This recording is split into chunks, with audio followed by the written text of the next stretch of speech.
It's the summertime. The weather is fine. And the 10-8 round podcast is back for another week of excitement in the world of mixed martial arts. As always, humbly, I am Zach from Filthy Philadelphia, fresh off the plane from Vegas. I am joined by my often better half, John Boy, down in sunny Fort Lauderdale. John Boy, did you see me on TV? First question. I think so. We'll go with yes. We'll go with yes. Fair. General thoughts on 276. Did you like it? I thought it was a good card. I thought it started off really hot. Yeah. Might have cooled down a bit toward the end. But overall, I thought it was a good card. I was pretty happy with it. Being in person, what'd you think? Being in person. First time in T-Mobile. First time at the T-Mobile. First time in Vegas. The atmosphere was electric. The Ric Flair chants, I don't know when that became a thing for MMA fans to do that, but that was a thing that they did, and hearing it in person is just as annoying as hearing it on your television. Wow, you're not a Ric Flair guy. Yeah, I am a Ric Flair guy, but that's the problem. I'm a Ric Flair guy.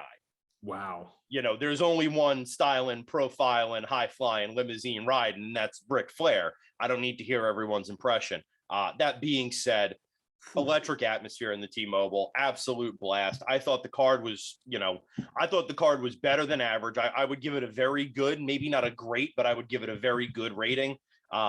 Being there live was as fun as could be. Fight week itself, I will give the UFC credit, and I don't like to do that often, but I will give the UFC credit.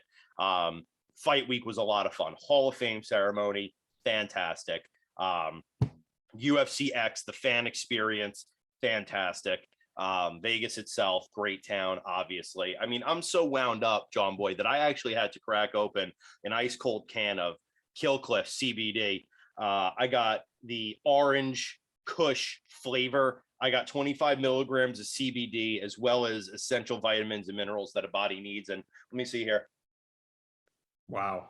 Ooh, that's good. That calms the nerves down from an exciting experience like Fight Week, right? You need something like this to bring it down a little bit. Absolutely. Did you see the news that Killcliff bought Sanford MMA? I did not. Yeah, they will now be known as Killcliff FC or Killcliff Fight Club. That's sick. That's a sick gym to buy. I think that might be one of the best gyms to buy, right? Because Sanford MMA, great reputation, great roster. And you don't really hear anything bad coming out of Sanford MMA either, right? Like there's no like big splits. There's not a reputation that's maybe too big for Killcliff to sort of join forces with. You know, like if Killcliff brought, Jackson Wink, I don't think anybody would acknowledge that, and they would consider it to continue to just call it Jackson Wink. But Sanford MMA, I think, was a fantastic buy for them. So, and now they have a roster of like 70 fighters they're sponsoring. It's insane. So yeah, I got to crack open a CBD. I got to calm the nerves down. Before we get into our recap, if I could have just a few moments of time here. Number one, got to shout out Jessica and John from Ohio, some dear friends of the podcast that we met out in Vegas, who could not have been cooler human beings, nicer people. They are Vegas veterans, so their guidance was supremely helpful to the legal department and I as we navigated Las Vegas. They were fantastic, a lot of fun. They're out there in rural Ohio. They are legit fight fans. They are legit guys. Jess and John, what's up? We miss you already. What up? We have 4 friends from Southern California, all of whom are sporting 10-8 pod stickers, none of whom gave me their names, but all of whom were very cool and are following the pod on the socials. If you dudes are listening, what's up? Giving you big love out in Cali. Shout out Casey O'Neill, who promises, King Casey, who is a new fan of the pod, but is a fan of the pod. Same with Jessica Andrade. Same with Michael Maverick Chiesa. All very cool people. Wanted to shout them all out from Fight Week. Take a second. Also shout out Gianna Vadino from North Star MMA here in Philly, who went to Freedom Fights Promotions for some Full Rules Muay Thai up in Yonkers, New York last weekend on July 1st. It was the easiest prediction that I've ever made. I predicted Gianna would win. Gianna won 30-27 in a dominant performance. I've caught a few recaps from the fight. She looked like a stud, as always. So Killer G, congrats. And last one, I don't know if you saw the news. Fuckery continues to abound, unfortunately, in my beloved city of Philadelphia. Last night on the Benjamin Franklin Parkway, during the Welcome to America Festival, some asshole decided to ruin everybody's night and started shooting from an apartment building. One of the two officers who was shot was a dear friend of mine, dear friend of the podcast, one of the most fantastic human beings I've ever met. He is okay. He is home. He is resting, and we couldn't be more grateful. But he and I think a lot of his friends check in on this podcast. They are also my friends. So we just want to say to Sergio, we love you, brother. Get well soon. That's as far as legit guys go. You're never going to meet a more legit guy than Serge. So rest up, recuperate, and we will see you soon. Whew. And now that we got the business out of the way, John Boy, you're innovating the pod. You were texting me earlier. You're changing the game a little bit here on the pod. You're bringing us into the future. What's up? What are we doing here? Well, I want to hyper focus on the card, and I want to kind of draw our three big takeaways that each of us took from UFC 276, and take it from there. All right, fair enough. You want to start us off? You want to go a little 1-1? Yeah, I'll take it off because it was my suggestion, so it's only right. Let me hear it. Number one, Volkanovski might be pound for pound number one. You took my first one, you dick. That was legitimately my first one. Was that Volk might be the pound for pound number one? Well, that's why I went first. Clearly, that's okay. I know how to maneuver. Go ahead. Let me hear it. Yeah, no, he might be pound for pound number one. I know there's a lot of recency bias. You see that with a lot of things. Seeing a guy fight. In my opinion, it's between him and Kamaru Usman. It's pretty clear, in my opinion, that those two guys are the rightful 1 and 2. Yeah, man, I think you could make that argument. He made Max Holloway look not good. Yeah. He made Max Holloway look bad. Yeah. And Max Holloway, I've never seen Max Holloway look like that. In the fight, I was trying to establish whether Max was old and, the damage is starting to show and it's not showing well, or is Volk just making the necessary improvements? Either way, that's my number one takeaway from the UFC 276. So I'm going to stay on the same fight, but I'm going to go to the other side here. I'm going to say Max Holloway will never challenge for that belt again. Wow. Yeah, I don't see it happening. And this is coming. Is this like a bold take? Is this one of your three? This is one of my three. This is one of your takeaways. Max Holloway will. This is coming out of left field. I didn't see that. Yeah, I don't think he's ever going to challenge for the strap again. Number one, I don't think we need to see Volk Holloway 4. I don't think that there's any benefit to it. I think Volkanovski put a stamp on that performance this weekend. Two of the judges had him winning every round, and I thought rightfully so. Obviously, Max is a tough customer. Yeah. Obviously the whole spirit of Hawaii is with that man. He was exciting to watch, and he brought the fight for 5 rounds. Of course. There was no, and bringing the fight, Volkanovski still was dominant. No, you could tell from opening bell that there was going to be issues. I don't know. Volk looked a lot cleaner. He just looked quicker. And this was something I shared with you during the fight card. Volkanovski did not waste an ounce of energy. Every time he moved his body, he connected. There was no wasted punches. He just was crisp. And I think by the time Volkanovski does not have that belt anymore, somebody else dominant will have it, and Holloway's time will have passed, I think is the truth of the matter. I don't think he's going to challenge Volk again. I just don't see a reason for it. Obviously, Volk is talking about going up to 155 and going after that strap, and I'm interested to see that.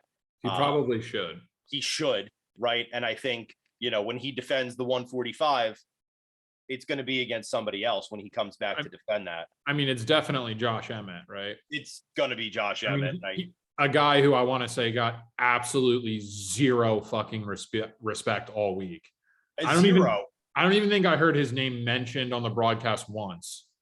It wasn't, and I don't know if you saw this. Uriah Faber actually in an interview kind of called out the UFC for that, saying that Emmett deserved more respect than that. The UFC kind of put him in the nosebleeds in the back, didn't put him up front with the celebs and the big fighters. But he's the logical choice to challenge next for the strap. Yeah, I mean, he's the only guy that you could even make any argument for. You know, and I think Volk beats him. I think 9 times out of 10, Volk beats Josh Emmett. I do too, but I'd like to see a guy who could crack a little bit. I'd like to see it happen, absolutely. But of course, I'm not picking Josh Emmett to beat Volkanovski, but I want to see the fight. Yeah, I want to see the fight, and you know what? I think Emmett's going to bring it. I think Emmett earned the right to fight. I think he's earned it, and I think much like Max Holloway, that's a tough dude, that's a game dude, and that's a dude who can crack. Right. So, it's going to be firecrackers at 145. And looking down the line at people who might challenge Volk in the future for that belt, they're all exciting fights to make. So I think Emmett's next. I think we'll probably see Cater in the mix at some point, just because of the close fight between him and Emmett. I think he'll get the nod against Volk if Emmett is unsuccessful. But I don't see Max getting back there. Hot take number 1. Wow. All right. So should we go takeaway number 2? Let's do it. Hit me. Jalen Turner is an absolute problem at lightweight. That might be that's not even a hot take. That's not a bold take. That might be the most obvious thing. It's not a bold take. It's a takeaway. That was my takeaway from UFC 276, guys. We can be a little bit bold in our picks, but I think the one thing people are going to say talking about at the end of UFC 276 is, wow, I don't know if I want to fight Jalen Turner. It was lightning fast. Because to do that to a guy like Brad Riddell, I don't know. If you don't know who Brad Riddell is, you don't know how. That's a tough dude. That's a CKO dude, right? That's one of Izzy's boys. That's a tough dude. That's a slick striker. And Josh Emmett made him look foolish. I'll tell you this. I was getting up to run and hit the bathroom because at UFC events, the men's room line is insane. Yeah, it's probably 95.5, right? Right, exactly. Needed to take a squeege. I figured, you know what? Emmett and Riddell and Turner, they're going to feel each other out for a round. Maybe I missed some action, but I'll be back for the second. You did By the time I stood up, the fight was over. I saw the entire fight getting ready to go to the bathroom. Nice. Insane. Absolutely insane. Yep. So getting away from the actual fights and just action that happened at UFC 276. My bold takeaway is that Nate Diaz is not doing super well. And I know you sent this to me. Nate Diaz slapped one of the Full Send reporters. This was like his first gig as being the Full Send reporter. He had just gotten there. First ever event, I'm pretty sure. Had just gotten there. Just completely unnecessary. If you follow me on the socials, if you follow this podcast, if you know me as a human being, you know I am War Diaz. I am Stockton motherfucker through and through. And I said that on Twitter. And then the next day I did a little bit of a deep dive and watched that full clip of what happened. Nate Diaz and this poor reporter were having what seemed to be a very friendly conversation. This guy seemed legitimately excited to be talking to Nate Diaz, wanted to engage him in conversation. Nate Diaz leaned in, warned him about running his mouth on Twitter, which he's an MMA correspondent. He's got to say something, and it's not always going to be positive about who you want it to be positive about. And before the guy can respond, Diaz slaps the microphone and then slaps him upside his head. Not a great look for MMA in the 21st century. Probably something we should work towards getting away from. And maybe we'll touch on this a little bit later when I talk about meeting fighters out there in Vegas and how kind most of them were, how legitimately sweet, mild-mannered they seem to be. Having Nate Diaz slap a dude for no reason in the back area of the T-Mobile, not a great look. Nate Diaz maybe he's not doing super hot. I don't know. Or maybe this is just the Nate Diaz we've always known and loved. But Okay. Agree to disagree. I don't know if it was unprovoked. I don't know what he said on Twitter. I think I heard something along the lines of like talking shit on Nick Maximov, one of Diaz's fighters that's in his camp. He was coming off of a loss to Andre Petrosky, maybe along the lines of, talking shit on that. I don't know, man. Maybe a little bit of accountability is good to see. Is that? Yeah, it was a little slap. It was a love tap. It wasn't like, it was like hey, watch what you fucking say online, Yeah, that's not a great way to police what people who are employed to talk about the sport of MMA. And by the way, Maximov coming off of a loss to Andre Petrosky, where Maximov was a favorite in the fight and got choked the fuck out by Andre Petrosky. What are you going to say positive about Maximov there? What, that he showed up, that he didn't trip getting into the cage? What positive is there to say? I don't know.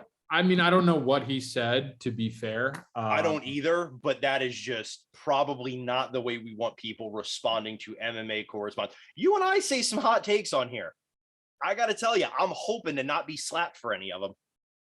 Yeah, but we're also, if I'm talking shit on a fighter, I'm not buddy asking for an interview either. You know what I mean? Like, I'm not gonna roast the guy online and then in person, there's a little bit of accountability. I don't know. I don't mind Nate doing that. I don't know if Nate's in a bad place. I don't know if I got that vibe. Look, I love Nate Diaz, so this has already got me outside my comfort zone. Don't cut my legs out when I'm out here in uncharted territory. I'll tell you this. I met Glover Teixeira this weekend. Got a picture with him. Could not have been a sweeter human being. Was probably one of the nicest people I've ever met in my entire life. I felt horrible for calling him Old Man Teixeira on this podcast as many times as I have. I'm not going to change my ways, but I did feel bad. Wow. I did. Yeah. Glover could not have been a nicer guy. Wow. Could not have been nicer. Look, it is what it is. Unfortunately, I mean, MMA seems to be the only sport where we will kind of accept that shit. Just because you get paid to fight in a cage does not mean you're the guy who should be slapping people backstage at an event.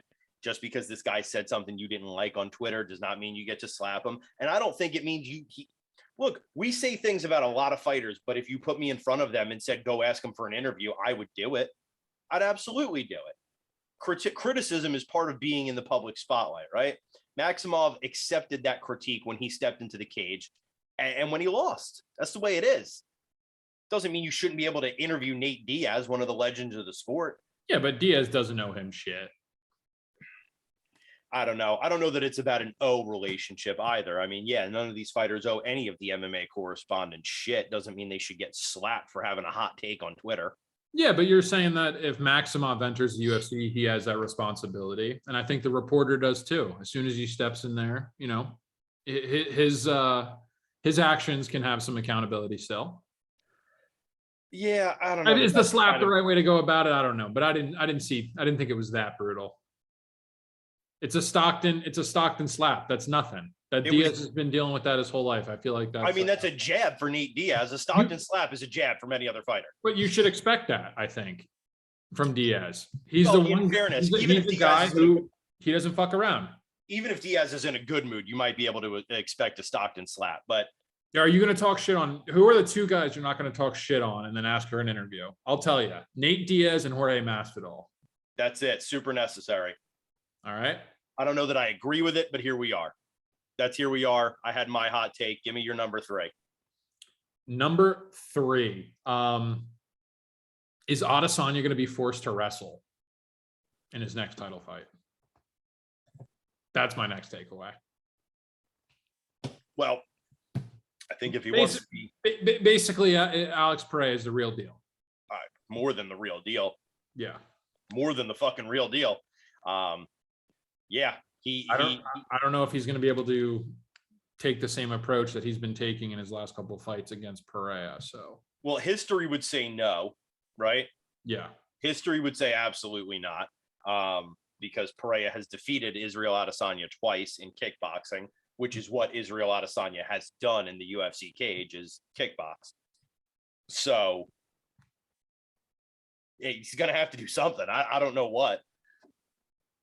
Obviously, I don't think Izzy's a wrestler. He's not a grappler by trade. He's going to have to come up with some new game plan for Pereira. I'll tell you that. Yeah, I mean, Andreas Michailidis took down Pereira. Bruno Silva took down Pereira. I'm not saying that these guys are,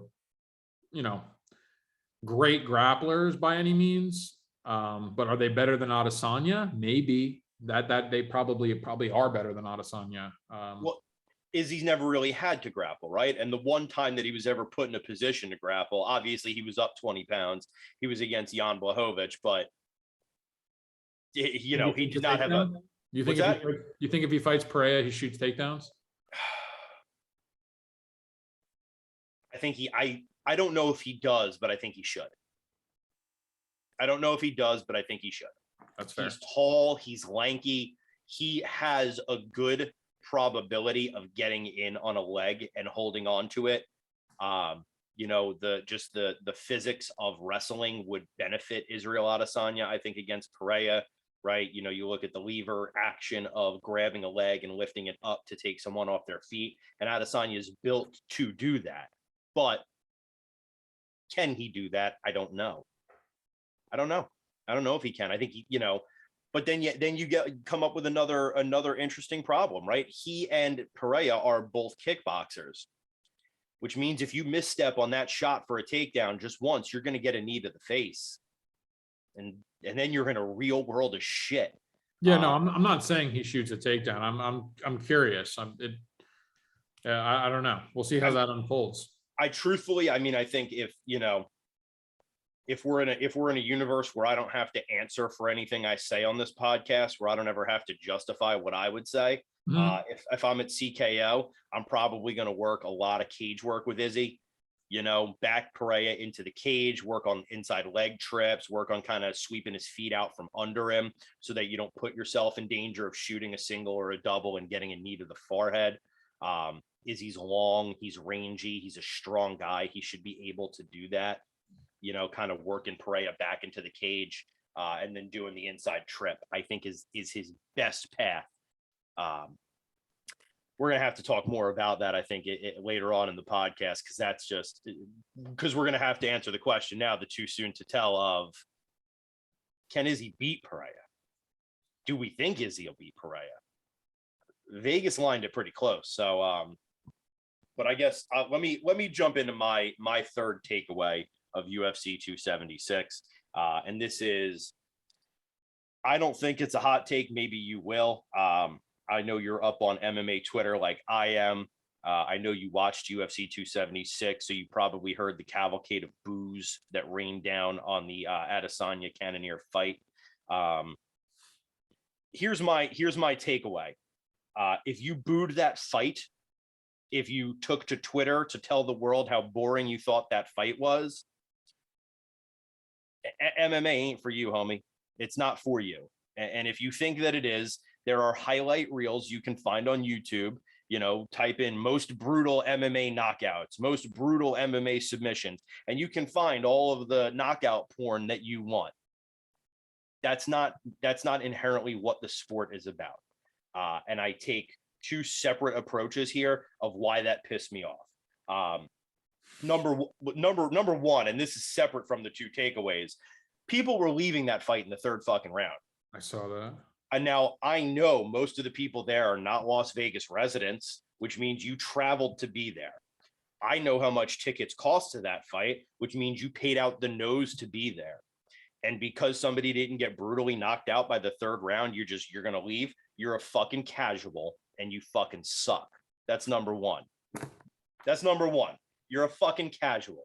Number two, if you booed that fight, you were either booing Izzy for doing his rangy kickboxing sort of Muay Thai stance, or you were booing Cannonier for pushing Izzy up against the cage. And either way, you're a fucking casual and you fucking suck.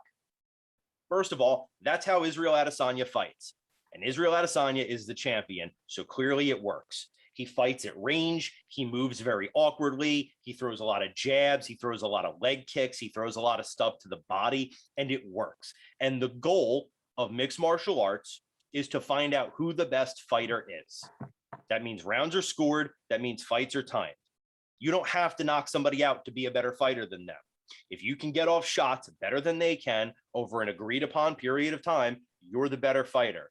And I think if you're a real fan of the sport, it's interesting to see that. Or two, you're booing Cannonier for trying to get Izzy up against the cage. Fuck was he supposed to do? Was Cannonier supposed to stand 6 feet away from Israel Adesanya at the end of his punch and let himself just get picked apart like his name's Paulo Costa for 5 rounds? Fuck out of here. That's stupid. I thought, and I said this to our group chat, I thought Cannonier had the right game plan.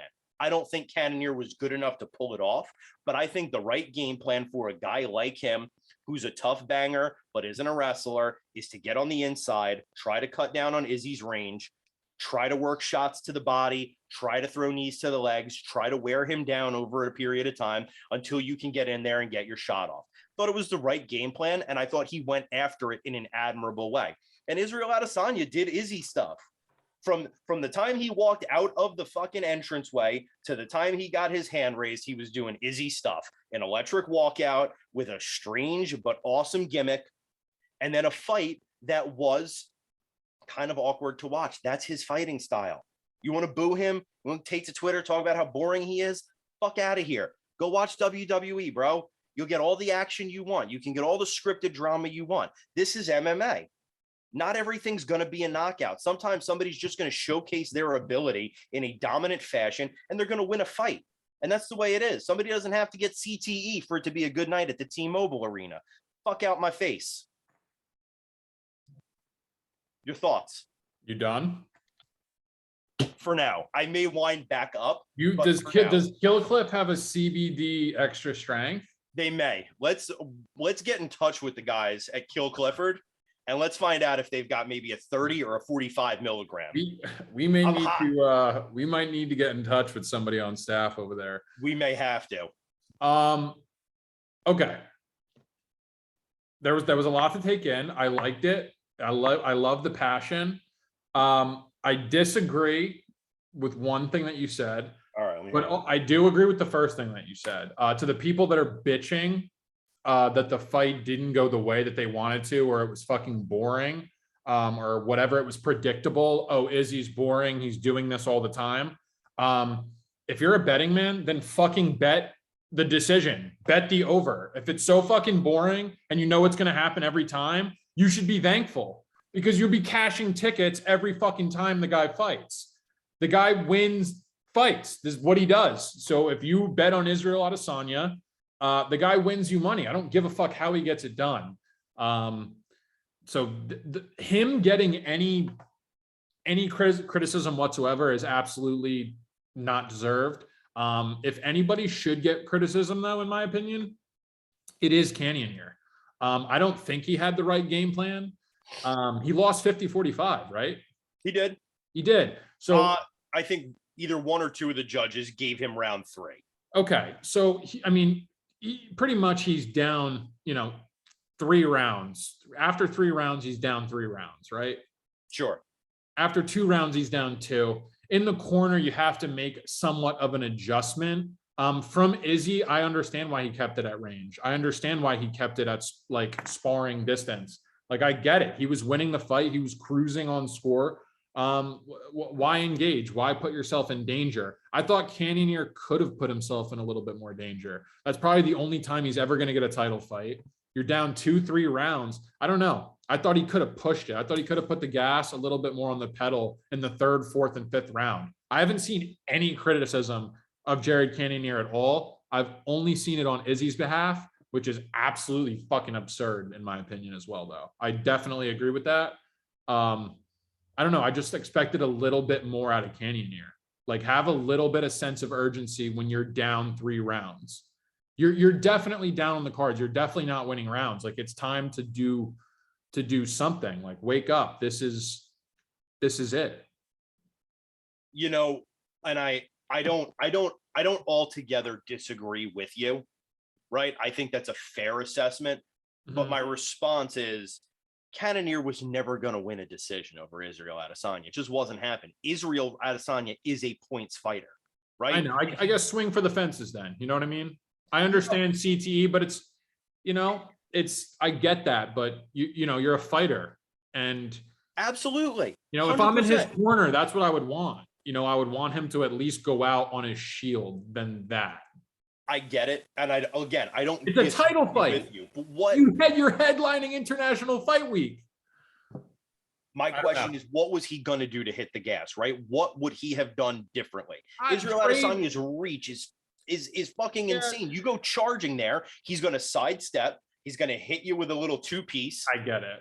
And he's going to be playing Toro in there the whole time, Matador. Yeah.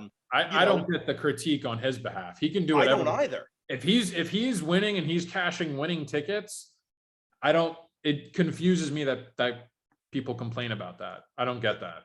At the end of the day, and look, and I don't disagree with your assessment, but I think it's a shorter assessment. If he's winning, that's where it ends for me. Now, if you're a bettor, you're absolutely right. So Israel Adesanya is now a safe bet for you. But if you're not a bettor, he's winning fights. You like fights, this guy's figured out how to win them. I'm just saying, if it's a constant reoccurring theme that he's boring, the assessment that the fight is going over, right? Right. The fights are not ending in a finish. And the constant reoccurring theme with Izzy is he's a boring point fighter now. Right? The majority of his decisions, I think he has a 30% finish rate in the UFC. 33. That's pretty low. Do you know who he shares that percentage with? It's somebody who I don't think you want to share a finishing percentage with, right? I would disagree with you because he shares it with Alexander Volkanovski. Yeah, but another guy who's kind of known to be a point fighter. Are we going to call Volk boring? Maybe. I wouldn't.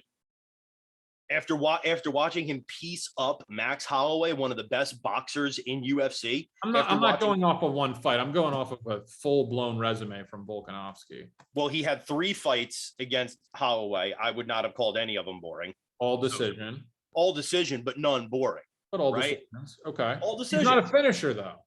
He's not a finisher. That's what I'm saying. He's not a finisher, but he's not boring. But the correlation between the two is as high as you could imagine. That's what people want to see. And that takes me back to the original takeaway, right? If you tune into UFC to only see finishes, you ain't an MMA fan. And the thing is, I can honestly say the 2 fighters that I've in my betting journey that are the most reliable 2 guys I can count on, Volkanovski and Israel Adesanya. 100%. Because they're the safest, highest IQ, most technical guys. And if you think it's boring and you know that it's coming, then there's an answer. There's no reason to complain. It's free money then, in my opinion. It's a fair way to analyze it. It's a fair takeaway, and I don't disagree with you at all. My takeaway is just, it's a simpler one. If you don't like watching fights go to a decision, I don't think MMA is for you. I think, professional wrestling probably is for you. Those all end in finishes. And somebody might even bust out a steel chair. Fuck, you might even get a steel cage. You might see fucking Undertaker throw Mankind 19 feet onto the floor in front of good old JR. You might get to see that. If that's what you like, if that's the action you like, professional wrestling is probably the sport for you. And I'm not saying that finishes aren't exciting in MMA. And there's a lot of exciting ways to finish fights in MMA, right? Technical knockouts, submissions, shit. You can find people getting stopped on leg kicks and just watch their legs get chewed to shit. That's exciting. That is. It's fun to see. It is fun to see somebody so dominant that they can do that. But decisions are also part of MMA. And a smart fighter who can win on a decision should do that. And if you're a real fan, you will get just as much out of watching it. One thing I will say. Hit me. When you do bring a little bit of the WWE aspect and you bring out an urn of your opponent's fucking ashes, it's fucking great. Yeah, but you have to be real. You're going to be susceptible to a little bit of backlash if you do that, right? But who at this point hasn't figured out that wrestling is kayfabe, right? It's fake. It's not real. I understand, but I'm just saying, when you Jared Cannonier is a real fighter. You're walking out with a fucking urn, though. I mean, there was some, you have to have some accountability that, that's a premeditated job there. I don't know. My hot take number 4 is that your definition of accountability is susceptible. I don't know. It's suspect. You got me real concerned as to what you see as accountability tonight, John Boy. I would love to go with that. We will have an accountability discussion. One of these days, we're going to have to. We're going to have to. Reporters are getting slapped, and Israel Adesanya better die on his shield. Same with Cannonier. Whoa. I didn't say that about Izzy. I said he carried an urn out. I love Izzy. Do not misconstrue my words whatsoever. You heard what I said. If you couldn't bet Izzy, would you love him? What's up? If you couldn't bet Izzy, would you love him? If I couldn't bet Izzy, would I love him? I mean, that's a loaded question, but I think Izzy's a good dude. I like to see him win. But of course, I'm a bettor. I want to see my guys win. But I think Izzy's a good dude, and I think he's a model champion. I like the guy, man. I don't disagree with any I'm of a that. Stylebender fan all the way. I have no knock on him whatsoever. I am similarly a Stylebender guy. And that's what makes me worried about that fight with Pereira. I think we'll get into that a little later. No, that fight does. We'll sweaty there. There.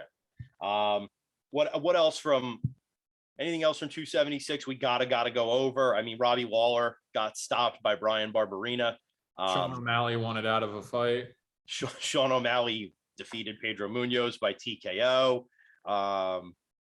What did you see in that first round? I'm very curious because I'm getting two different stories of how that fight unfolded over the course of 5 minutes.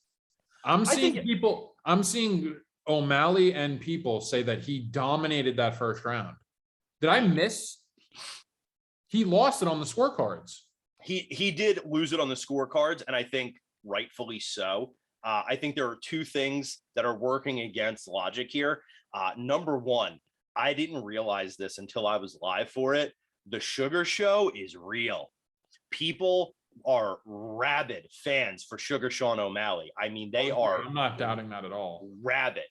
But number two, yeah, I think if you're scoring it as a legitimate MMA judge, you probably give round one to Pedro Munoz. However, in that round, the appearance, if you didn't know how to score MMA, it looked like Sugar was doing more, right? Because he was throwing spin kicks. He looked almost a little bit more in octagon control than Pedro. That being said, Pedro was throwing leg kick after leg kick, and Sugar Sean did not check a single one of them. They were landing.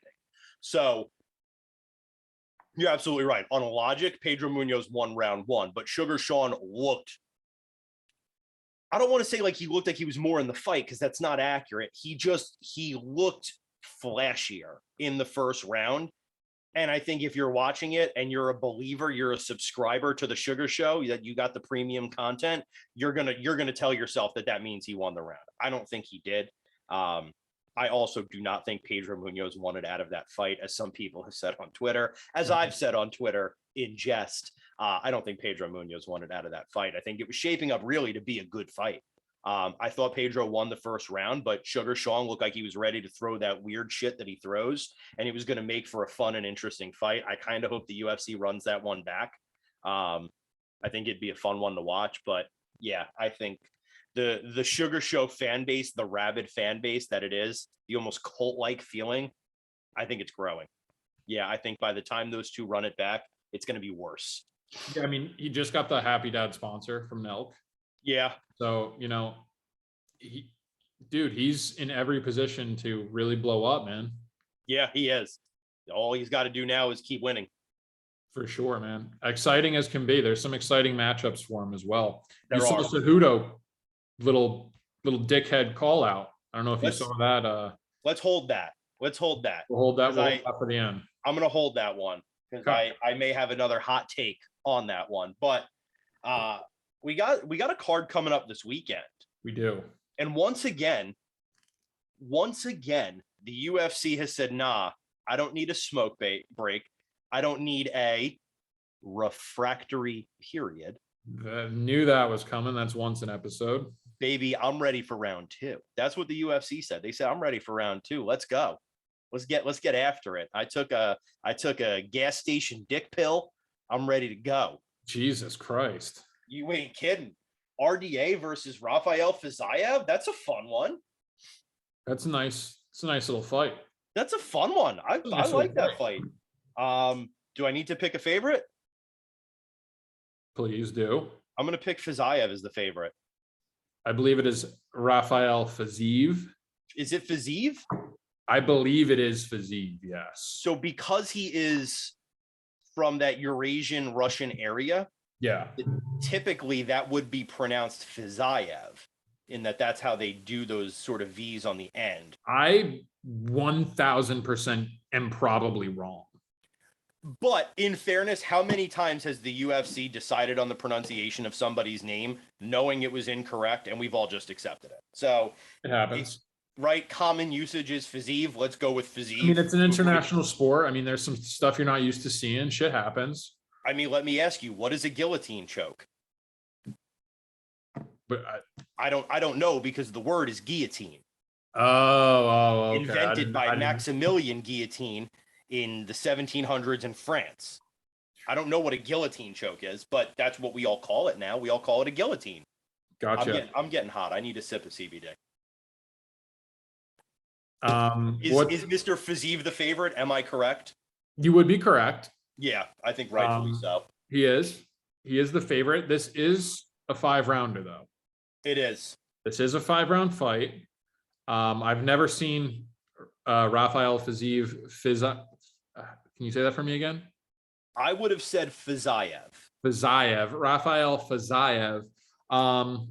I've never seen him grapple. Have you?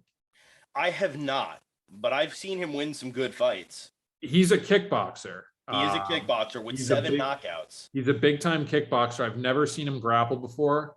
I know he doesn't want to take it there. I know he doesn't want to be there. He wants to stay on the feet at all costs. I have a strong feeling that RDA is going to take this one to the ground. He wrestled Michael Chiesa, if you don't remember, and absolutely grapple fucked him. Lost the fight. Oh wait, no, you're right. Chiesa grapple fucked RDA. Yeah, Chiesa grapple fucked it. But RDA grapple fucked. I'll thank you. I apologize. RDA grapple fucked Paul Felder. It was a split decision, and there are some of us who are maybe still contesting those results. Some of us are Philadelphia loyalists. It's not you, and that's fine.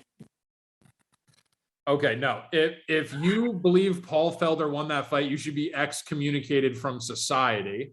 I don't. I think he lost a split decision. He did lose a split decision. He did. He lost a split decision. Paul Felder did. He lost a split decision. He had no business. It was a 50-45. Fair enough. It was a UD. RDA. All I'm saying is RDA can grapple. He can.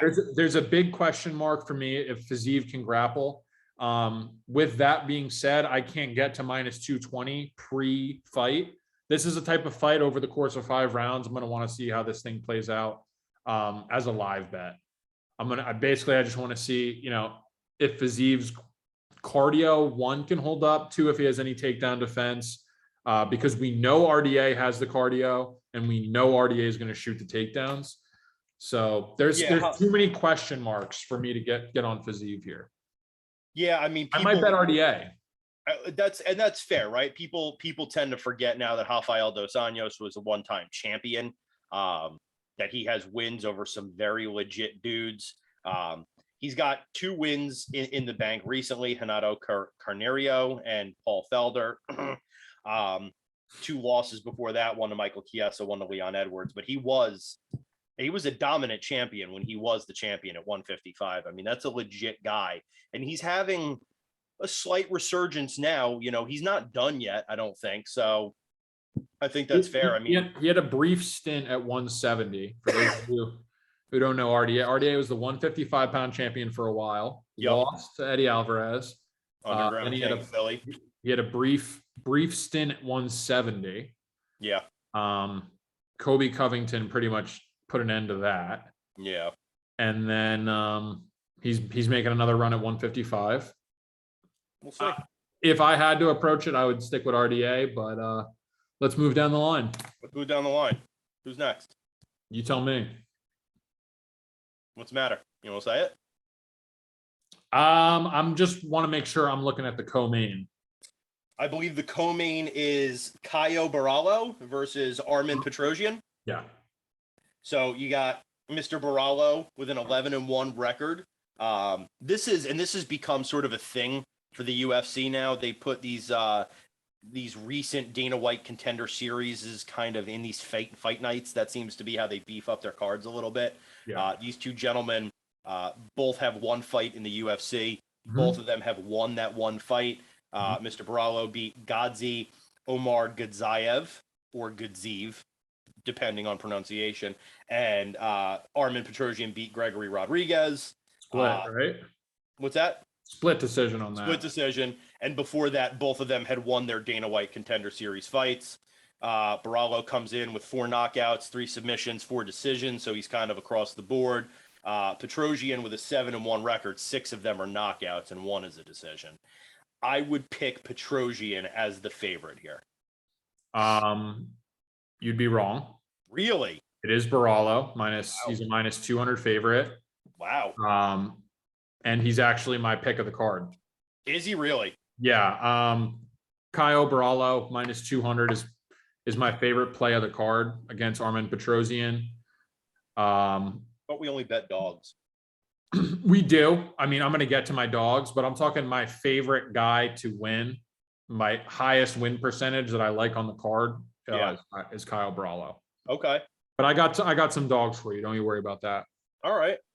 Anything else to say about this one? They're fighting at 185. From what I saw, the Russian guy that Barallo beat in his last fight was a real monster. He was a decent favorite against Barallo. Barallo came in and caused a little bit of an upset.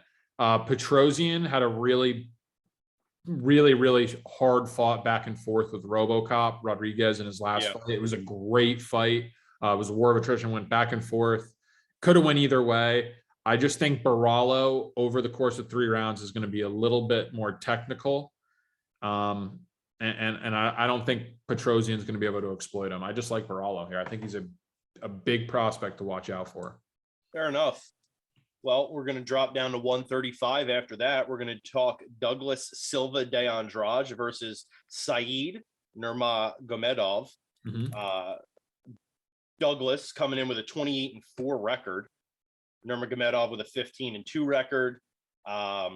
If you're going to push me to pick a favorite here,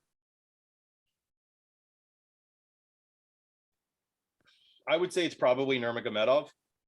Yeah. You'd be correct. I don't know. I kind of like De Andrade here.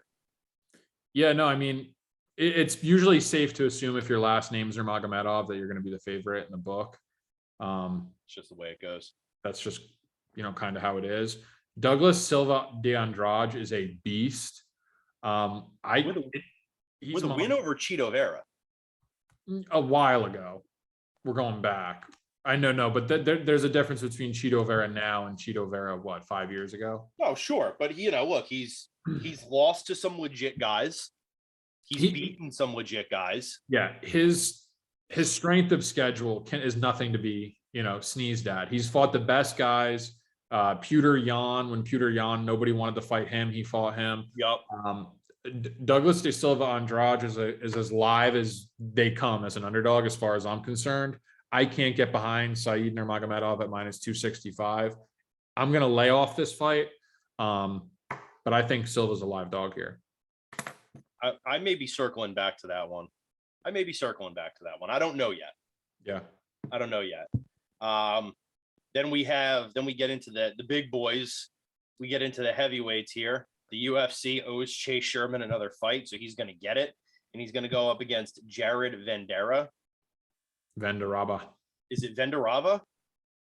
He's from Missouri. I assumed it was Vandera, but whatever. It's definitely Vandera. Who you like in this one? I had Vandera. Chase Sherman isn't a heavyweight. He's not. I think he's a light heavyweight, or I think he should be. He definitely should be. I think he weighs in at like 230, right? And I've said this on the podcast before. I like the Vanilla Gorilla. I do too.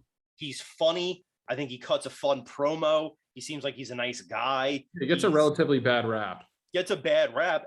And it's not that it's an undeserved rap, right? He's on a 4-loss skid. Oh, of course. But I mean, somebody get this guy a nutritionist, right? Get this guy down to 205. And I don't know if he'd be good at 205, but I think he'd be better than he is at heavyweight. And Vandera is a tough dude. I think he was a wrestler. I think he was a Missouri State champion wrestler. It's a tough guy. And so his last loss was to Alexei Olenek. Bless you. Thank you. It is what it is. He's 1-4 since the Dana White Contender Series win. However, that loss to Andrei Arlovsky was a fucking robbery. That was ridiculous. Truthfully, somebody should be in jail for that. For which one? When he fought Andrei Arlovsky. Who? Split decision loss. Jared Vandera fought Andrei Arlovsky to a split decision loss. That was a fucking crime. I think you're thinking about the Jake Collier fight. Am I? Yeah. Have I just completely confused who Jared Vandera is? Jared Vandera and Andrei Arlovsky had a fight. It was relatively close. Split decision. It was a split decision, but it wasn't Jake Collier split decision robbery. Like that one was actual criminal. Let me see, because I may have just completely confused fighters here, and that's possible, and it happens. No, I'm confusing fighters. Okay. Yeah, I have everything I have said about Jared Vandera, I would say about Jake Collier. Okay, that's what I thought. Yeah. Yeah, no, that's what I thought. It happens. This is how I would sum it up. Jared Vandera is a grappler. The reason he lost to Alexei Olenek is because Alexei Olenek is a better grappler. Chase Sherman is not a good grappler. I think the path to victory is pretty plain and simple as it gets here. Vandera has to take it to the ground. He's a real heavyweight. Yep. With a decent gas tank as well. So I'm Jared Vandera minus 177. I really want to back Chase Sherman, but there's no way. There's just no way I could put my money behind it. I don't think Chase Sherman wins the fight, and I don't think I don't know what deal he got. So Chase Sherman stepped up to fight who recently? Who did he step up? Alexander Romanov. That was it. He stepped up against a monster in Alexander Romanov and did a good turn for the UFC so they could keep Romanov on the card, which is what gets him, I'm sure, this fight because he had. And then he pulled out, and then he came back in. Yeah. I don't know what the UFC promised him for taking that fight. I can't imagine they promised him much. So if this isn't his last fight in the UFC, this could be a walking papers one for sure. Yeah. Unfortunately, and I like Chase Sherman, but yeah, no, I don't say it. Yeah, I don't say it. There's some more firecrackers when you work down this card. We got the big homie Michael Johnson on this card, coming off of a win over Alan Patrick. Yeah. Yeah. Statement piece KO after Nugget or something. What's his name? Nugent? Nugget, something like that. I don't know. Whatever it was. I think he got his walking papers. I think he may have, but Michael Johnson needed that one. He desperately needed that. Michael Johnson has been in the UFC for fucking forever with a 20-17 record. He was once upon a time the guy who was beating legit guys, the guy who was fighting legit guys day or night. And then he went on something like a 5 or 6 fight losing streak to the likes of. He was like 500, but he was the only guy who had a win over Tony Ferguson when Tony Ferguson was like untouchable. Right. He then went on to lose to the likes of Stephen Ray, Thiago Moises, Clay Guida. Nobody who's a meatbag, but at the end of the day, a guy who beat Tony Ferguson, you would think he would beat Clay Guida, and he didn't. But he cut a promo after the win over Nugget, and he said Michael Johnson is back. He said, I've been in the lab with a pen and a pad. He says he's back. What do you think? You think Jamie Malarkey believes him? I think the problem with Michael Johnson is he's the type of guy who fights down or up to his competition. Yeah. Where he kind of rises to the occasion or, quite the opposite. Damn, I like Jamie Malarkey. I think Jamie Malarkey's a tough dude. He's fights out of New Zealand, right? Yeah. Do you have an idea who the favorite is here? I would think the favorite would be Jamie Malarkey. Yeah, and he's a pretty steep favorite. He's minus 250, 2.5 to 1 favorite. I don't think I could get to that number. But I'm definitely not going to bet Michael Johnson.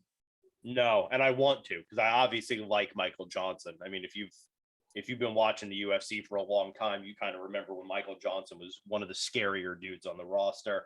I like him. I mean, Jamie Malarkey's coming off of a loss to Jalen Turner, you know, and you could draw parallels to a young Michael Johnson, to a young Jalen Turner, just a scary, tough, big, mean brawler. I mean, Heyday Johnson was a tough dude. You're not going to take that away from him. Not going to take it away from him. Stop. All right, let me hear it then. Stop it right now. Come on. Michael Johnson, Jalen Turner might be a champion. Yeah, but he's not yet. I know, but he might be. But he might be. I don't know if you could ever say that about Michael Johnson. Listen, if your aunt had balls, she'd be your uncle. You know what I'm saying? So I get it. Right now, Jalen Turner. I get it, but was there ever a point in time where you were like, Michael Johnson might be champion? When you beat Tony Ferguson. Beat fucking El Kukui. You kidding me? That man's a mystic. Okay. Tony Ferguson exists on a different plane than all of us, and Michael Johnson beat him. Are you betting Michael Johnson? Is that what you're trying to tell me right now? I don't bet fights, and you know that. I don't bet. Are you picking him? Are you picking him to win this fight? No, I'm not picking. I'm laying off this fight. No accountability at all over here. What do you want me to do? You want me to put 20 on Johnson? You want to make a 10-8 bet? Because I'll do it. Give a fuck. I'll make the bet right now. I'll put 20 on Johnson right now. I mean, to stroke this guy's accolades and then to put nothing behind. I don't know. I think it's a cop out. I don't know. It might be a cop out. I don't know how much I can the betting guy. I don't know. The betting guy. I just don't know. Gambler. All right, Kenny Rogers, you're the fucking gambler. It ain't me. I've told you. The surest way to guarantee someone loses a fight is for me to hop on DraftKings. That is a guaranteed way. I'm not going to touch the fight. I'll leave it at that. I think it might be exciting. I like Jamie Malarkey. I just a huge question mark on Michael Johnson. This just isn't a fight where I just think anything could happen. I don't have a good read on it. Well, the other problem is Michael Johnson's the guy you bet against, and then he comes out there and starches somebody in the first round. It's too much of a question mark. There are just two other spots where there's just better value that I'd rather go to in this position. Yeah, that's fair. It's fair. And Jamie Malarkey, the tough fucking dude, right? Beat Devontae Smith, beat Tom Worthy. He's a tough motherfucker. And I mean, you never know how these guys hold up too after coming off brutal knockouts. Yeah. I mean, Jalen Turner fucking shut his lights off. So you're talking about, Michael Johnson's a guy who cracks. I don't know where Malarkey's chin's at. There's too many variables, too many question marks. I think the fight that I'm going to talk about next, you might have a dog in that one. Are we going to do this? Are we going to talk about this fight? I'm honestly surprised the guy's fucking fighting. This might be the fight that spawned the creation of the podcast. When was the last time he fought? He fought that bum. He fought the Brady Hillstead, the bum. All right. He fought him on the tough finale. He won the Ultimate Fighter. It was a split decision against a 22-year-old who fought 4 pro fights. He has 13 pro fights. He has an 11-2 record. Ricky Tercios. Oh, Ricky Tercios, but Brady Hillstead doesn't. No, Brady Highstand does not. And I don't even know his name. That's how irrelevant.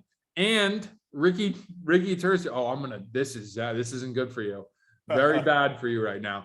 Ricky Tercios, I'd like to point out, has 2 losses on his resume. He does. To Boston Salmon. Tough guy. Ring a bell? Yeah, tough dude. Yeah, he got knocked out a couple times before he left the UFC. Boston Salmon has a win over him. Sure. And then his last loss was Mana Rodriguez, knocked him out. He's going to be getting his papers pretty soon, if I'm not mistaken. Lucky punch. Whatever. Okay. Go on. What's your point? And the Brady Hillstead.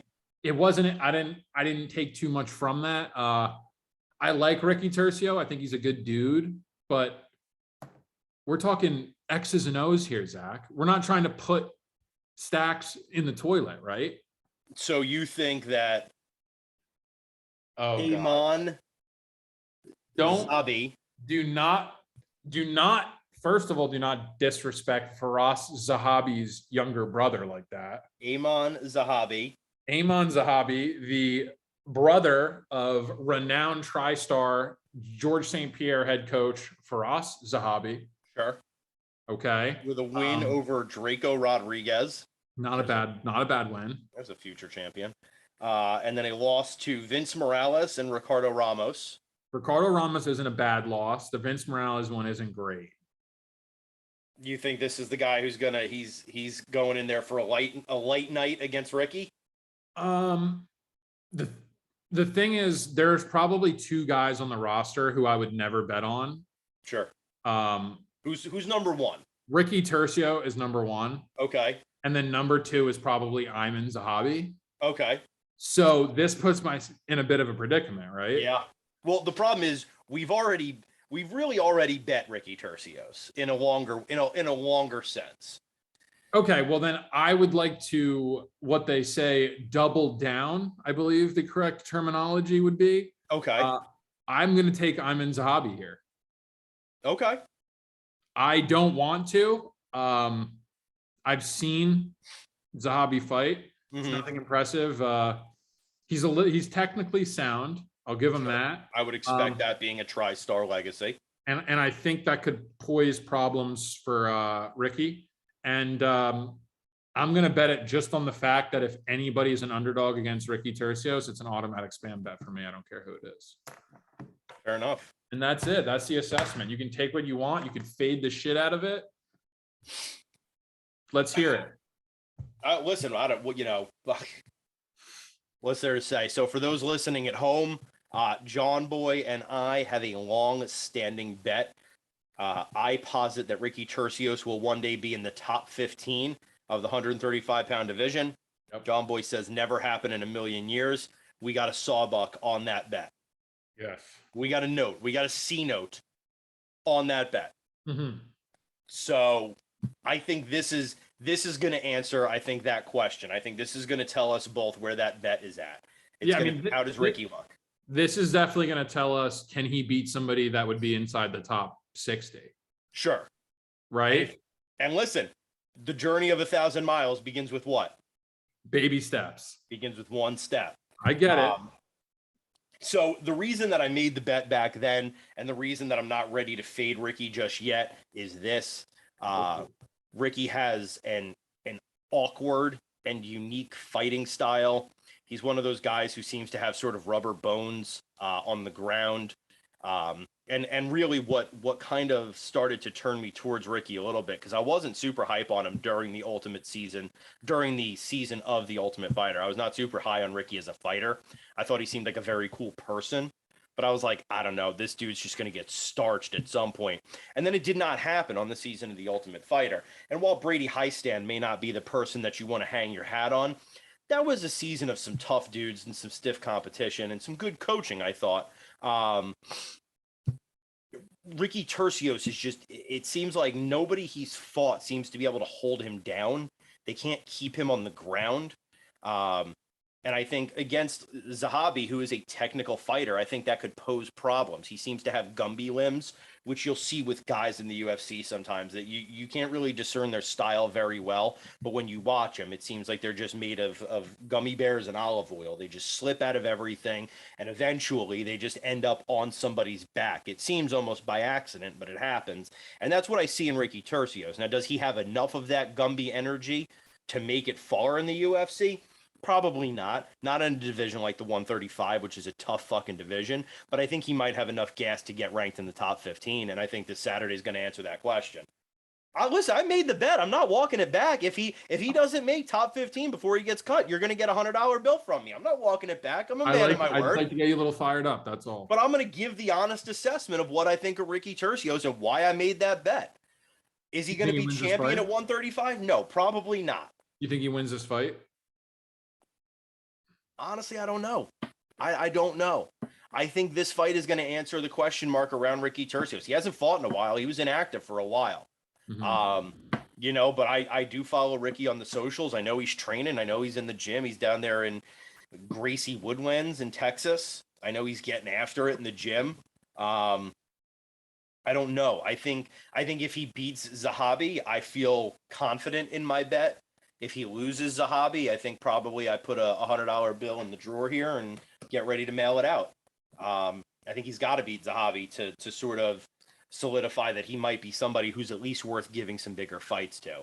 I think there's a path for him to get to the top 15, but I think he's got to go out there and beat Zahavi, because this is a technical guy. You said it best, right? If you can beat a technical guy, I start to feel a little bit more comfortable with Ricky Tercios. Yeah, no, it's a fair assessment. You took a little bit of emotion out of it. I don't think Ayman Zahabi is a world beater. I don't even think he probably belongs in the UFC. You know, he's one of those guys that's borderline, you know, UFC. We'll say this is, like you said, this is a big indicator of where Ricky Tercios is at in his career. Yeah. And this is going to answer a lot of questions. Speaking of the Ultimate Fighter, if you move down the card, we have Tresean Gore. Big fan of Tresean Gore. Yeah, I like Tresean Gore as well. He's probably my favorite prospect that came from that season of the Ultimate Fighter. Yeah. Tresean Gore and Cody Brundage, which is not a bad fight. It's a good fight. It's a good fight. Tresean got injured during the filming of the Ultimate Fighter, and but for that would have been in the finale. He was supposed to fight Brian Battle. Yeah. In the finale. Battle ended up fighting Hector Urbina. Yes. Who was filled in on late replacement, but the fight ended up being made. Brian Battle did fight Tresean Gore. Yep. In the UFC down the road, and Brian Battle did end up winning that fight as well, and ultimately cementing his place as the Ultimate Fighter finale champion of that season. I like Tresean Gore. Do you think he's the favorite in this matchup? No, I don't. He is a slight favorite. Is he? And that also surprises me. I can't back him as a favorite in any spot. Brundage tempts me. He's coming off of one of the biggest wins of his career against Lungbala. I can picture him. His last name's a beast. But Brundage has a decent win. He's coming off the best win of his career. This is a tough fight. This is a tough fight, man. I don't have a dog in this one, but in the next fight, I definitely have an angle. Yeah, who do you want to talk about next? Next fight, I think, is going to be the best fight on the card. We got Ronnie Lawrence, and my boy Kakramanov. Saeed Yakub? Yep. Kakramanov and Ronnie Lawrence. That's a sick fight. It's going to be super high octane, super high pace. Ronnie Lawrence pushes it like no other, but Kakramanov can crack. I'm going Kakramanov at plus 110. I could look really bad here, and Ronnie Lawrence could dominate him over the course of 3 rounds. But I just think Kakramanov's going to land a shot, and he's going to put Lawrence away. Yeah, that's fair. It's a good fight, though. It's a great fight. It is. It's a good fight. It's a good fight. I don't know if there's anything else you want to get into. I know Shevchenko's sister is fighting Courtney Casey. Nina Nunes is on the card. Good Cynthia Calvillo. What's that? Formerly Nina Ansaroff, I believe. You'd be correct. Wife of Amanda Nunes. No, look, I got to pick a lock of the card. I'm stuck between 2 right now. Kind of just I had one that I wanted to lock in, and then you told me Tresean Gore was the favorite over Cody Brundage. And I got to tell you that I think my lock of the card might be Cody Brundage. I'm between him and Douglas Silva de Andrade. 2 guys that I think are just poised to win. Two guys where I think the dogs are going to be barking. I got to pick one. I'm going to pick Cody Brundage. That's my lock of the card. I like that. I think there's value there. I'd like him as the underdog. I think RDA is a live dog. I think Kakramanov's a live dog. I think you could bet every single underdog on this card and make money. Yeah. That's how confident I am in the underdogs. So are you saying I should bet Chase Sherman? I'm not saying you should bet Chase Sherman, but I'm saying if you bet every single underdog on this card, you will. I would win money. You will win money. Okay, fair enough. Yep. From a net unit basis, you will be a plus profit I will turn money. Yes, sir. All right. That's the goal. All right. Fair enough. Fair enough. Well, we got some happenings around the MMA world. You want to get into those? You want to talk about those? Yeah, start it up for us. What do we got? What do we got to close it out? Well, number one, Donald Cowboy Cerrone retired after a tough loss against Jim Miller, hometown hero of yours. Jim Miller sank in a guillotine there. Cowboy was in control too. He was. And I gotta say, and this is, so I'll get the emotional piece out of the way first. You know, I'm a man who operates almost exclusively on emotion. Being there, being in person for Cowboy Cerrone's last fight was an emotional moment. He's been my favorite fighter for a very long time. This was the first time I ever got to be in person for one of his fights. Fans of the pod will know that I met Cowboy back in 2015. And he had already been my favorite fighter, but he kind of cemented his place as my favorite fighter when I met him. It was just a phenomenal human being, just a really nice guy. Really could not have gone out of his way more for, you know, a bunch of, I mean, Jesus, this is 7 years ago, a bunch of kids in an MMA gym in North Philadelphia, all of whom were just like ecstatic to meet a UFC fighter. He had absolutely no problem giving us as much of his time as we wanted. I noticed in this fight what I've kind of been noticing with Cowboy for a while. He just didn't look like he had it anymore. And where I started to notice it was actually in the McGregor fight. That was one of the weirder finishes, I think, in UFC history. Cowboy got stopped with shoulder strikes to the face. McGregor kind of pushed him up against the cage and threw his shoulder at his face. I felt like Cowboy of old would have gotten out of that situation. Cowboy of old would not have gotten stuck against the cage, getting somebody's shoulder pushed into your face.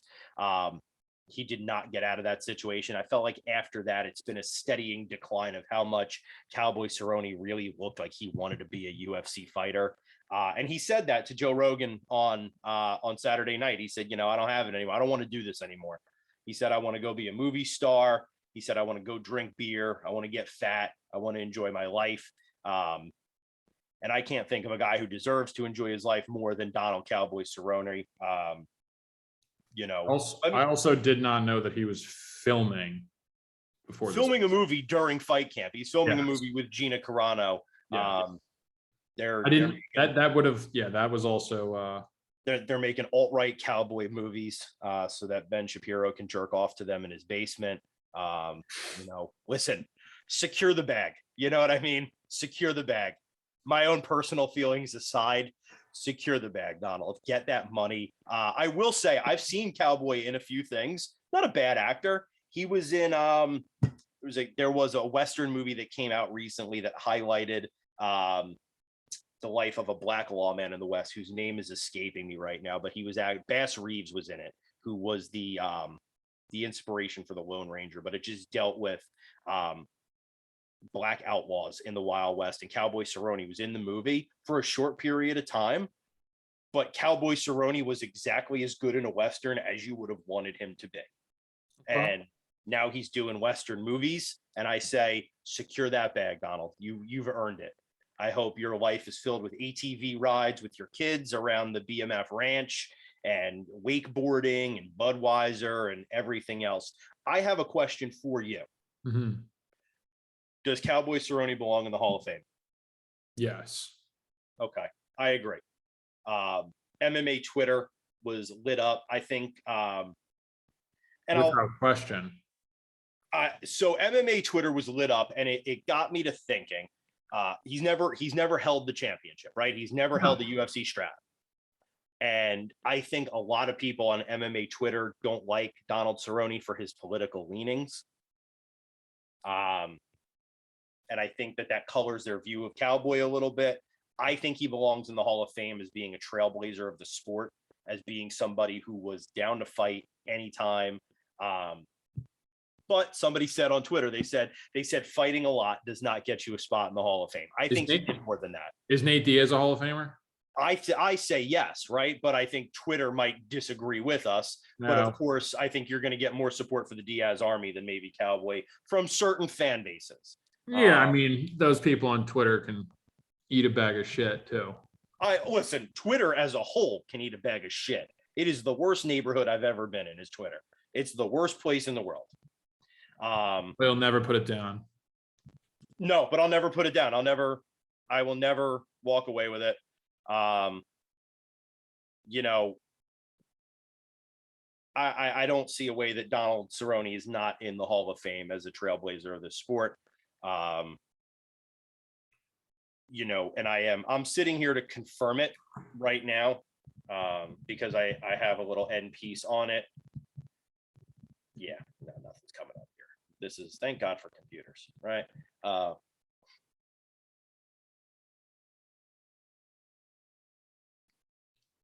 Yeah, other than a thing with Bobby Green, which I don't know that it kind of went anywhere. I know a lot of people don't like Cowboy for his political leanings. You know what I'm saying? That kind of is what it is. I personally don't have to like It should have no bearing on if you're going to the politics, right? And here's what I'll say. Here's what I'll say. You know, Greg Hardy was in the UFC, and I had a real problem with that. Yeah, you didn't like that. I didn't like that because Greg Hardy had a legitimate, sustained domestic abuse incident. You know, I'm not going to say that Donald hasn't had a little bit of controversy in his career. I don't know that any of it rises to the level of domestic violence. I've done a Google. None of it does. What is this turning into a witch hunt for Donald Cerrone? Never. And that's my hero turned villain. Not that, never. And that's my point, right? I get that people don't like his politics. I get that. The fuck cares? You know, I think this is really one of the, I don't know, call it upside, call it downside, call it whatever you will, right? Unfortunately, the access that we have to these guys because of social media, because of fan events, you start to learn more about a fighter than just what they do in the cage, and people make assessments based on that, as is your right. If you have a personal problem with somebody because of what they believe in, that's your business. I don't personally see it that way, right? I may not disagree with Donald Cowboy Cerrone if we got into a heated political debate. He and I may be on different sides of that debate. Doesn't mean he wasn't one of the baddest men to ever do it. And there are no accusations of domestic violence. There are no accusations that he sexually assaulted anybody. The one thing I did say was that Bobby Green once accused him of sexual harassment, but it doesn't look like it went anywhere. It doesn't look like it was substantiated either way. Point being, I think a lot of people on Twitter have let their personal feelings color whether or not Cowboy should be in the Hall of Fame. I don't agree. So I think he's a Hall of Famer. If you don't think he's a Hall of Famer, then you're a fucking idiot. Yeah, I agree. I think he's a Hall of Famer. I think he's a first ballot. I think he'll be there next year, truth be told. It's not even, it really isn't even a discussion. So we're talking about Cowboy Cerrone here. We're talking about the Cowboy, right? Yeah. Talking about the guy who said, if you know somebody who wants to get hurt, I know a guy. Yeah, I mean, you're talking about the guy who like invented filling in on late notice. You're talking about, one of the forefront, one of the guys that really. Yeah, going back to the WEC. Exactly. I'll tell you, I'm going to confess it to the podcast. I choked up a little bit Saturday night. I did. Legal department was with me. She took a video of Cowboy's speech in the cage. He was talking to Rogan. Credit to Jim Miller, who Rogan went over to interview Jim Miller, who was the rightful winner. And Jim Miller stepped aside and said, no, I think Cowboy's got something to say. Rogan looked at him and said, are we doing this? And he did it. And I went to pull out my phone, but I was having an emotional moment. And legal department both filmed that for me so I could watch it back and did not turn the camera towards me. And I appreciated that. I thought that was a classy move. I really did. You see Chucky Olives calling out Islam in I a big did. way. In a big way. I did. I love it. He said he was going to bitch up Islam so bad that Khabib was going to have to come out of retirement. Yeah, Chucky wants all the smoke. He wants the smoke. I mean, look at his last resume. I mean, is that even in question that this guy didn't want the smoke? So what do you, too early to tell. What do you think? I mean, it's the fight to make. Let's be real. Islam Makhachev, Charles Oliveira is the fight to make at 155 pounds. It sets it up ultimately if Oliveira did so happen to beat Islam Makhachev that he would have the, some would say, perfect opportunity to call out Khabib Nurmagomedov. Yeah. Right. Seeking revenge over his teammate if Islam did lose that fight, which he would presumably be a massive favorite in. Yeah. I think it's the fight to make. I don't know about you. It's obviously the fight to make. I don't see any reason to not make that fight. What I've been doing since I saw that call out, what I've been doing is going back and forth with my mind of who I think is going to win that one. Mm-hmm. I think on paper Islam wins that fight. Mm-hmm. But look, having watched that Gilbert Burns fight, Islam won the fight, but Islam's not invincible. Islam, wait, who? What fight? Gilbert Burns. No, you're talking Hamzat. Hamzat. I'm talking Hamzat. My apologies. You're good. My apologies. Islam Makhachev is still the fight to make with Chucky Olives, and I think he is going to be a massive favorite. But Oliveira's grappling is surprisingly good. Yeah, I mean, I don't know if I can. I'm going to have to see a number. I want Oliveira to win. I'm rooting for Chucky Olives. From what I'm hearing out of Islam Makhachev's camp, from other guys who have, unbelievable resumes, is that this guy is without a doubt going to be the next lightweight champion of the world. Khabib said it himself. There's a lot of guys, who have a lot of pull, who know what they're talking about, who think this guy, is the real deal, which is definitely a concern if you're Oliveira's camp. But I don't know, man. You give me a number on Oliveira, some juicy underdog money. You could get there. I could definitely get there. You could get there. Do you Without think a Khabib doubt. would ever come back? What's up? Do you think Khabib would ever come back? Maybe. If Charles Oliveira beats Islam Makhachev, I think that is the biggest chance ever of getting him back. I don't think he comes back.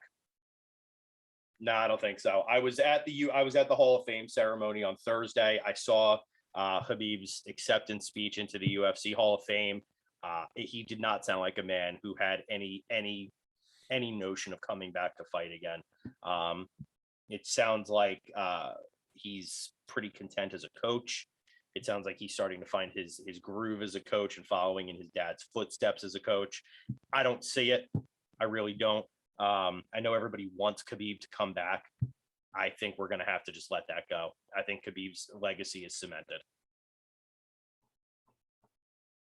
There's no reason for him to come back. So as of right now, there isn't. There's no reason right now to come back. It was weird during the Hall of Fame ceremony. Ali Abdelaziz, controversial MMA promoter and manager, yes. Was the person who inducted Khabib. Mm-hmm. He did the lead up for it. He was his manager. He was his manager, so he came out there. He referred to the Conor McGregor fight as the fight of good and evil, and I thought that was bold statement. It was a lot. It was a lot. I'll say that. And I know that McGregor and Ali do not like each other. No, it was a lot. There's a lot going on there. Some bad blood. Cejudo called out two people. Yeah. Triple C called out the Sugar Show, and he called out Aljo. Both winnable fights. No, he called out three people then. Who did he call out? Who else? Volk. Did he call out Volk? Yeah, 145. I think Cejudo wins 2 out of 3 of those fights. Me too. Yeah. I think Triple C would. And he obviously loses to O'Malley, right? Yeah, that's it. It's the Sugar Show. Obviously, we all know that. Mm-hmm. But on the off chance that he did wrestle fuck the Sugar Show, which I think he would, I think he beats Aljo. And I think he probably loses to Volk. I think Volk kills him. Yeah. I don't know. I think Aljo would be an interesting fight. It would be interesting, but I think Cejudo wins. I really do. I don't know. I think it'd be interesting. I don't want to ruin his street cred, but I met Cejudo the last weekend down at Fight Week. Could not have been a nicer guy. Could not have been a nicer guy. Was very sweet, very. It's not ruining his street cred. He's enhancing it.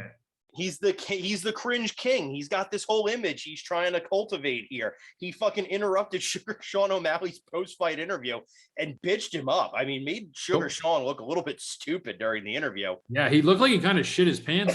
He looked like he didn't want smoke with Triple C. I'll tell you that much. Yeah, that wasn't a great look, but not a great look for the Sugar Show. But when I met him, I thought he was going to have that sort of persona going. Could not have been a nicer guy. Sweetheart.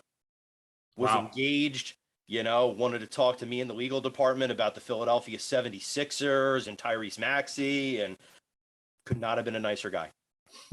Wow. So there's only one fight left we got to talk about. Let's hear it. Touched on it earlier. Izzy versus Pereira. How you feel about that one? I think it's the fight to make. It's the only fight to make. I don't feel good about it. You saw the line came out, right? The line came out and it has Izzy as a very slight favorite. Minus 180. Pereira plus 150. Yeah. That's a razor thin margin. If it's thinner than any of Adesanya's previous fights, I believe, except for the first Whitaker fight.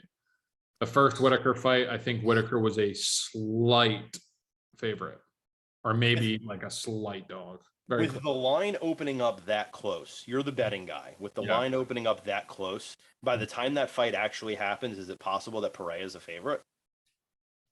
I don't think Pereira is going to get to the favorite based on just let alone name value. They're kind of like rushing his trajectory. They're like expediting his road to the UFC. Yeah. So I don't think he has like the recognition by the betting general public to kind of like flip a line like that. I still think Adesanya, I think the line's right. I still think he's the favorite, but I don't know. I don't know how much confidence I have in that one. Do you think Pereira should be the favorite? No. I think it's lined correctly. 2 wins over Izzy. I got to tell you. I just think because the octagon experience. Yeah, and that's the one. That's the only thing. Yeah, but I got to tell you, Izzy better be head on a swivel for this one because Pereira is coming out hungry. Yeah, mind your P's and Q's because he has the nastiest left hook I've ever seen in my life. Just absolutely leveled Sean Strickland. And I watched him knock out Dustin Jacoby. Yeah. He's a light heavyweight. Yeah. In the UFC. He fought Alex Pereira twice in glory, or maybe once, and he knocked him out very, very badly. I saw something Pereira weighs like 220 plus in the ring. Yeah, I think he walked into the cage Saturday night against Strickland at 219. Yeah, so you're talking my man's blowing up almost 40 pounds. 40 pounds overnight. That is a big, mean, nasty man. Yeah, dude, I can honestly say he's probably the last guy I'd want to fight. Yeah, I wouldn't want to see him in a dark alley. Him or Hamzat. Yeah, I would not want to fight Hamzat. Anything else, Sean Boy? I think that wraps it up. We'll be back next week, but until then, call your mother. Tell her you love her. Peace.